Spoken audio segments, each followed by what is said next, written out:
Une équipe de grosses têtes. D'abord une grosse tête, mais qui est passée préalablement chez les Givaro, Sim.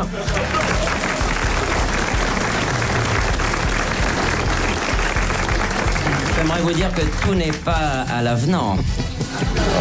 J'aimerais vous en fournir des preuves quand vous voulez. Vous voulez dire que vous n'êtes pas bien proportionné. Achetez François demain, vous verrez la première page.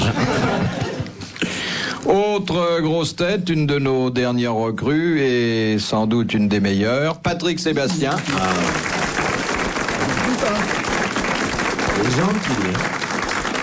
Merci, monsieur Un Bouvard. garçon qui fut longtemps notre concurrent et puis qui a compris où étaient les vraies valeurs. Évidemment. C'est Stéphane Collaro. surtout vos concurrents qui lui ont fait comprendre. Moi, je savais qu'il nous rejoindrait. Celui qui lui a mis le pied à l'étrier. Vous avez Et pas qu'à deviné. l'étrier. Vous avez deviné, c'est Jacques Martin. Et j'en suis fier. Vous avez mis le pied à l'étrier de Stéphane et ma main au pied d'une vache. Oui, vous avez été très bien. Ah, j'ai vu ça. Oui. Mais c'est vrai, vous avez traité une vache, on m'a dit ça. Mais elle ne s'est pas laissé faire. Mais quand et où et pourquoi? C'est-à-dire, ce qui m'a étonné, c'est comment vous avez commencé à la traire. Elle fait autre chose. Elle a pas fait du lait. Mon petit poussin, va. Oh. Exactement. T'as maigri, hein. Tu bois moins. Remarquez, lui, un jour à Las Vegas, on rencontre Cary Grant. Et Jacques dit, je crois que c'est Cary Grant qui est devant. Et il y avait une dame qui était devant, et dit, avec son anglais qui est absolument parfait, is Cary Grant? Et la bonne femme, elle se retourne et dit, bah, j'en sais pas une femme, mais vous êtes Jacques Martin.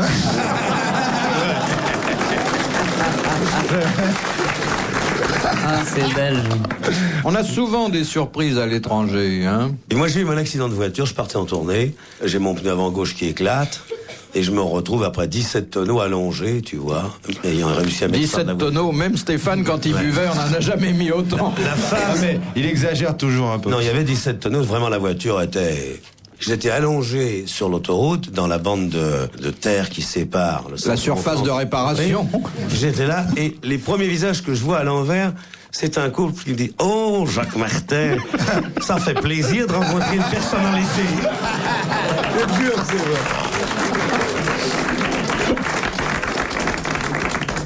Bon, maintenant qu'on se connaît mieux, Non, on se connaît mieux, on a grandi ensemble. Enfin, pas tous, mais entre nous. j'attendais. Je vais vous Parce que proposer... Philippe a été élevé entre deux dictionnaires. Le tome 9 et le tome 10, alors... C'est quoi cette histoire de traite, là? J'ai pas très bien compris tout Non, ça. parce que j'avais 3 vaches. Ouais. Et j'ai demandé Plus 3 moi, personnes. plus non, moi. c'est pas vrai. Vous êtes devenu beaucoup plus gentil. Il n'y a pas plus gentil garçon que Philippe. Semblant d'être méchant comme On ça. sait ce que Philippe vaut. Il a traité une vache. Tu le verrais le soir, quand il arrive à 22h30, au Bois de Boulogne, toutes ces Brésiliennes qui font « Les voilà les nains, les voilà, la rigolade va commencer, on va bientôt, les voilà ». Il est adoré. Non, mais ça n'a pas rapport avec les vaches, puisque Patrick voudrait savoir. Alors, j'avais invité 3 vaches, j'ai invité 3 vedettes de la télé, enfin de la seule chaîne qui marche, la seconde, sur une excellente émission. Faut pas exagérer. Je Ben vais pas quoi compter, mais il doit y en avoir d'autres. Non, j'ai fait le compte. Enfin bref. Et j'ai demandé à ces messieurs de traire une vache, et ça n'est pas facile de traire une vache. La mienne avait Je sais le qui c'est. pis en carton-pâte. On m'a hein. dit qu'il- Oh. On m'a dit qu'il s'était entraîné, Bouvard, une fois, il a essayé de traire une vache, comme ça, il a mis le tabouret. La vache lui a mis un coup de pied dans le tabouret, alors il a attaché les 2 pattes de la vache, et alors il s'est remis derrière, tranquille. La vache lui a mis un coup de queue dans le tabouret. Alors il a attrapé la queue, il a attaché à une poutre en haut, et au moment où il a attaché la queue à la poutre en haut, il y a ses bretelles qui ont cassé, sa femme qui est rentrée a jamais voulu croire qu'il était en train de descendre.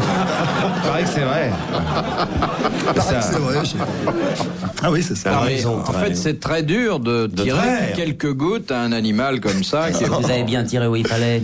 Oh, il y avait la grosse, là, comment elle s'appelait? Yvonne. Non, Juliana. La reine Énorme. Juliana. Elle était plus grosse que Zitrone encore. Ah bah oui, c'est difficile. Remarquez, je vais vous dire un truc. Moi, j'avais été avec ma mère en train de regarder l'émission. Elle avait vu Zitrone qui était en train de traire la vache et tiens, la grosse tête.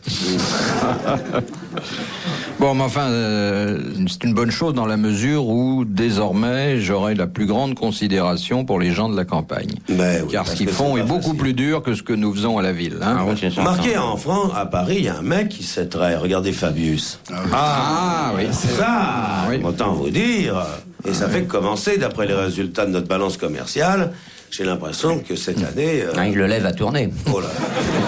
La balance commerciale, c'est pas celle qui a eu les Césars. Non, Si, non. c'est bien les Césars. Oh, belle soirée. La plus belle soirée d'enterrement que j'ai vue de ma vie. Mais ils avaient l'avantage, cette année, il y a beaucoup de morts. Ah, puis avec Brialy, ça a toujours de la tenue. Non, c'était pas ennuyeux, c'était funèbre. Ouais, comme c'est Nathalie Baye qui a eu le prix. Non, mais Nathalie, elle était gaie et sympa, comme d'habitude. Ouais. Non, Non, c'est bien. C'est l'ambiance que tu Ils n'ont pas montré la salle, parce qu'il y avait de nombreux fauteuils de vide. Non, mais c'est les gens qui se levaient. Ah oui. Pour aller chercher leur prix. Et qui revenaient pas. Bah non. Mais ça, c'est fantastique. Pendant toute l'année, on rencontre des comédiens, des artistes. Moi, les Césars, j'ai horreur de ça. Jamais je n'y mettrai les pieds. Ah oui, ils veulent pas. C'est minable, c'est nul, c'est lamentable. Et puis, le jour de la cérémonie, ils sont tous là. Ouais. Sauf Miu Miu. Je vais te dire une chose, le cinéma français fonctionne avec quelques artistes, il faut être très honnête, je vais vous les citer. Alain Delon, il n'a jamais rien eu. Jean-Paul Belmondo, il n'a jamais rien eu. Avec des scénaristes. Lino Ventura, il a jamais rien eu. Et alors, ils en ont un peu marre de venir pour voir passer les autres devant eux, alors ils restent chez eux. Parce que c'est pas comme ça que ça se passe, les Oscars aux États-Unis. Aux États-Unis, tout le monde est uni. Oui, je suis bien content que la fille que j'aime, elle a pris pour le César de l'interprétation. Et qu'elle a eu la balance, d'abord que c'est juste. Ouais, que c'est juste, ouais, vraiment, c'est le prix qui récompense la récompense. Ouais.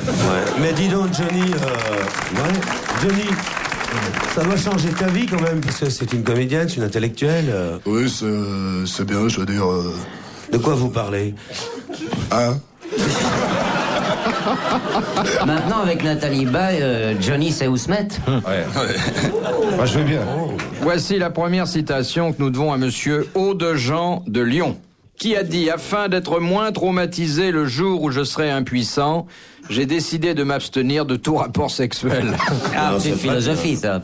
C'est d'art. » Non, Non, parce que c'est c'est un un nom garçon dont nous n'avons jamais parlé jusqu'à présent. Oh, bah, ça n'arrange rien. Contemporain? Un écrivain français, contemporain. Contemporain, Vivant. il écrit, mais ça n'est pas sa principale activité. Mais enfin, il écrit quand même. À qui?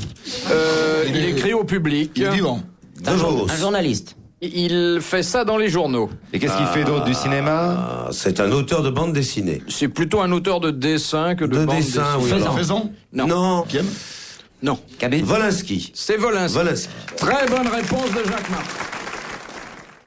Monsieur Marandon, qui habite Grande-Sainte, que doit faire tout bon butler, c'est-à-dire tout majordome anglais, avant de donner le Times à son maître? Se laver les mains. Non. Le lire. Non. L'enlever de la gueule du chien, ce qui est pas commode avec... Et si elle a bave? Vérifier s'il est bien du jour. Non. Enlever la bande. Non. Tout autour. Se reculotter en sortant de la chambre de la bonne. Mettre des gants. Non. Regardez qu'il n'y a personne de mort de la famille dans la... Ah oui, ça, c'est pas bête, ça. C'est vrai? Il le lit, Non. Et ça, c'est pas lire un butler. il enlève le... C'est la façon de le donner? Le déplier, Il a enlevé une l'ouvrir. page. L'ouvrir, oui, peut-être Non. le déplier. Non. Le défroisser. Le repasser. Le Repasser, repasser j'allais dire. afin qu'il croustille comme du pain frais. Bonne réponse de Jacques Martin et de Stéphane Collaro. Formidable, un journal repassé. Ouais, c'est ça l'élégance Ah, anglaise. oui, oui. Regardez la reine d'Angleterre, elle est repassée. C'est-à-dire qu'on la repasse, elle, oui, bien sûr. Est-ce que vous savez que Stéphane Collaro s'est habillé un jour en seigneur du Moyen-Âge et qu'il a traversé tout Londres sur un cheval pour aller demander la princesse Margaret à Buckingham? J'ai pris l'avion comme ça. Il a pris l'avion. Habillé en Il est prince arrivé charmant. à cheval, il a traversé tout Londres, habillé en seigneur rose du Moyen-Âge pour aller demander à Buckingham la main de Margaret. Et à ça avait été- Buckingham, quelle réception avez-vous eue? Chaleureuse. Les deux gardes à l'entrée qui faisaient 2 mètres chacun, manifestement avaient une envie terrible de coller leurs pieds, comme tu dis, dans l'étrier, toi. Non, mais ce qu'il y a d'extraordinaire, Ah, mais c'est que sur le chemin, nous on le filmait, quand même voir ce Français venir demander la main J'étais de pas tout Margaret. seul, j'avais mon valet. Et alors, il était suivi, et on a vraiment croisé la voiture de la reine Elisabeth. Et ils se sont salués. Et la reine Elisabeth a dû se demander toute sa vie, qu'est-ce que c'est que ce gentilhomme qui traverse le pont?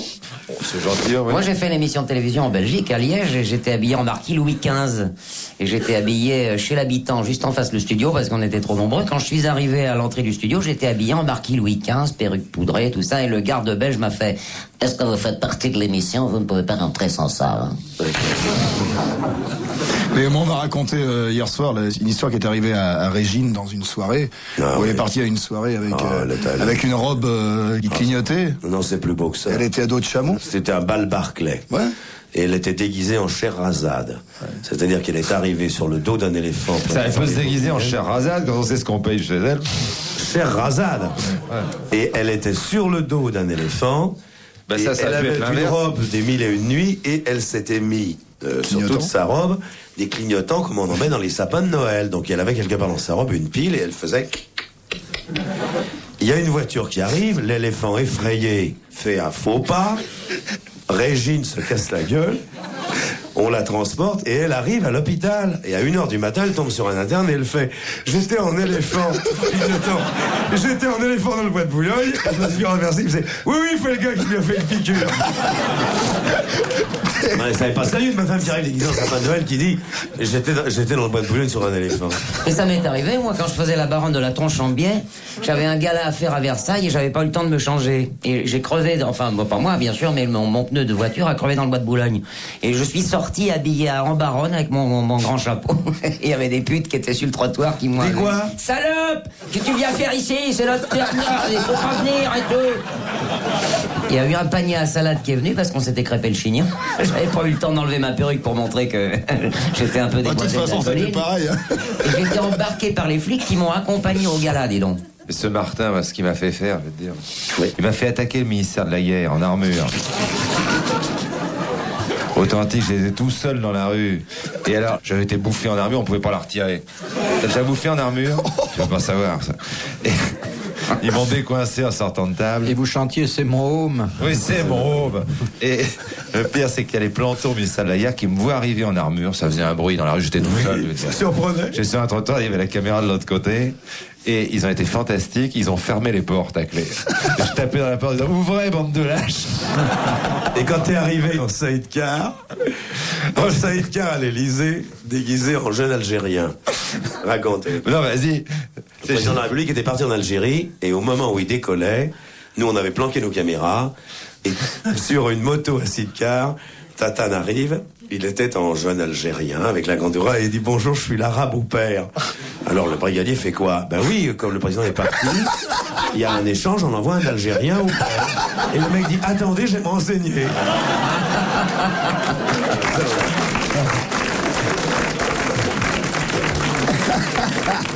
Et le député UDR à qui on dit « Qu'est-ce que vous pensez de la pêche aux moules ?»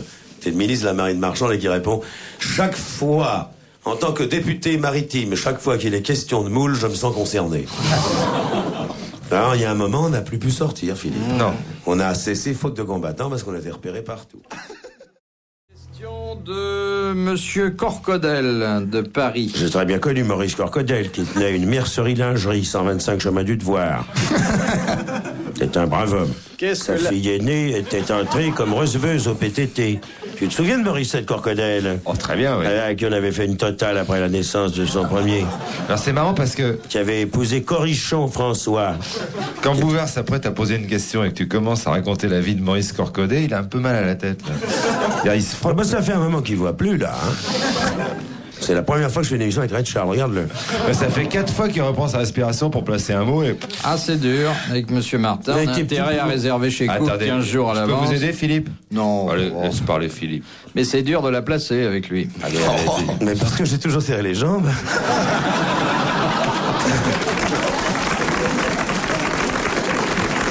Sinon, j'aurais réussi comme les autres. Et vous applaudissez ces cochonneries, ben bravo. J'applaudis pas, mais je sais bien que ça fait des années, mais tu ne m'auras pas. Je vais dire un truc, quel qu'il soit, vous pouvez vous en moquer, mais ça fait 28 ans que je suis marié avec Léon, je reste avec Léon. Malgré son aventure avec Brejnev, et Dieu sait si j'en ai souffert. Il reste pas avec Léon, il reste sur Léon, il n'arrive plus à descendre. Bah, une fois que j'ai grimpé là-haut, je suis tellement fatigué que je campe. La face nord, c'est fait, ça y est. Il faut 8 jours pour redescendre. Faire l'amour avec Léon, ça équivaut à passer 15 jours à la montagne. On respire à 3000 mètres. Tu remarques qu'il s'entraîne, là, j'ai vu qu'il est allé commenter les championnats du monde de tapinage artistique, là. De tapinage artistique. Eh bien, c'est les Grosouilles qui est en train de faire un double Excel, mesdames et messieurs, bonsoir. Non, il est bien, Léon. 2,5 tonnes hein, maintenant. Il a une braguette gothique, en Oui. plus. D'ailleurs, il y a des bas-reliefs au-dessus, il y a des gargouilles. Vous avez pas vu les boutons qu'il a? Enfin, je parle sur le tissu, hein. Oui, oui. Ils sont pas de la même couleur. Ce que j'aime moi là, c'est les 2 contrepoids qui descendent jusqu'à ses genoux. Mais Et t'as pas vu le balancier? Mais selon vous, monsieur Sim, pourquoi il laisse toujours la fenêtre ouverte? Il y a un Bah, mort je sais dans la pas, maison? Je crois qu'il veut faire des courants d'air, peut-être bien, non? J'ai rien compris. Il a fait un geste, j'ai rien compris. mais c'est pas une histoire Je radiophonique. vous pas ai une histoire présenté radiophonique, tout non. à l'heure Monsieur Corcodel, dont vous avez bien voulu rappeler que vous l'aviez connu. Parce il y a qu'il était au longtemps. 115e de ligne. Il était dans les saucisses, même. Saucisses, observateur saucissonnier. Et je ne Il vous ai faisait du pas... 43, je peux te le dire. Et il sentait très mauvais des pieds. Tu te rappelles, il était dans le lit à côté de l'Arménien. Gerboukian. Je sais pas ce qu'il est devenu, Gerboukian. Alors, On avait un Arménien, très propre hein, pour un Arménien. peut-être vous... Il y avait- tu te souviens de Pissier, qu'on appelait les Pissiers. Ils étaient 2. On s'est marré à l'armée, hein. Et Jorvon, que sa mère venait voir avec la vache, tu te souviens? Pour lui amener du lait frais. Et les frères Lacouma, qui faisaient pipi au lit, tu te souviens? Charmant, j'étais en dessous. Oui. Alors vous... Cordonnel, vous dites? Non, Corcodel, peut-être... Ah, j'ai compris Cordonnel, parce que j'ai connu un Cordonnel, finalement. Peut-être vous intéressera-t-il de connaître la Oui, et question. moi j'ai connu notre général, s'appelait le général Montrelet. On l'avait surnommé Fais-les voir. Et alors ça, je jure que c'est vrai. Le colonel commandant la défense aérienne du territoire s'appelait le colonel de Montrelet. Surnommé Fais-les voir, évidemment. Il a sommeil, Bouvard.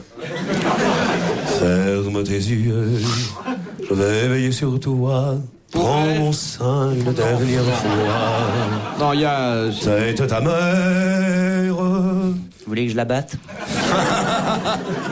Allez, ne perdez pas pied, Monsieur Bouvard. Martin, pour que je prenne votre sein, il faudrait que la pénurie s'aggrave encore en France. Hein. Eh bien, tu sais, t'es bien reconnaissant. Je me suis saigné aux 4 veines pour en faire le journaliste connu qu'il est aujourd'hui.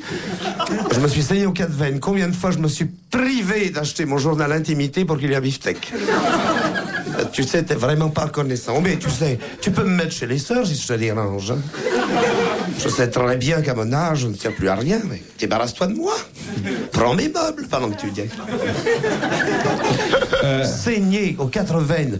Il a fait pipi au lit très tard, oui, Philippe. parce que il a fait pipi au lit jusqu'à 16 ans. Eh bien, vous voyez, j'ai acheté toutes ces culottes de golf caoutchoutées. Voilà la reconnaissance que tu en as. Vous nous la passez par écrit? On vous répondra demain. Pose ta question, chérie. Mais non, pas du tout, on n'est pas... Vas-y, Jacques, si t'as Mon envie amour. de parler, moi je sais trop quand on te contrarie. Quand Mon Jacques a amour. envie de parler, faut le laisser parler. Philippe, Non mais que c'est tes vrai. lèvres s'approchent du micro. Regarde-moi dans les yeux. Je vais passer délicatement ma main sur ta chevelure. Pose-moi la question, chérie. J'y répondrai. Alors, tu me la- sens bien contre toi? Tu fais très attention de ne pas me faire de suçon dans le cou parce que ma femme est jalouse. Je comprends maintenant pourquoi à chaque fois que je rentre dans une librairie, je demande, vous avez du Bouvard, on me dit épuisé.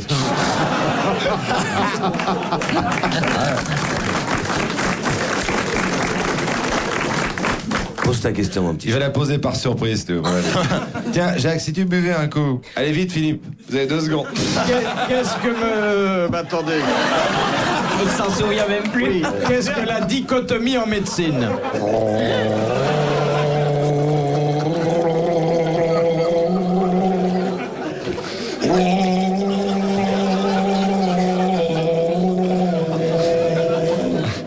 Arrête un peu, on va encore dire que tu te gargarises devant le micro.